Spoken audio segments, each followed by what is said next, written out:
A lack of housing is driving up costs for renters and home buyers. Now, housing advocates met with Congressman Bobby Scott to see what solutions can help lower housing costs. Madison Schlegel hears what hurdles housing authorities are facing.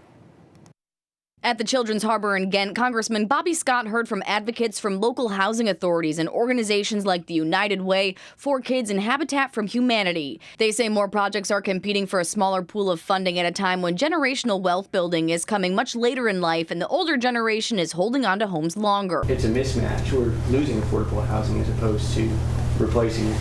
Primary goal is to help families move to self-sufficiency. Almost all of those families are working.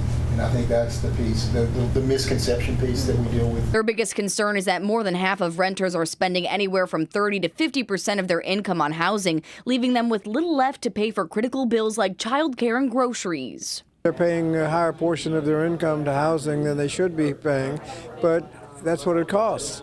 And we have to find ways to lower the cost of housing, making it more available. And that's what the discussion was about. And the Trump administration is also looking at ways to make housing more affordable for Americans, like making it more difficult for Wall Street to compete with the average home buyer. But housing leaders say the area isn't impacted by large investors. I don't believe we have that in this community.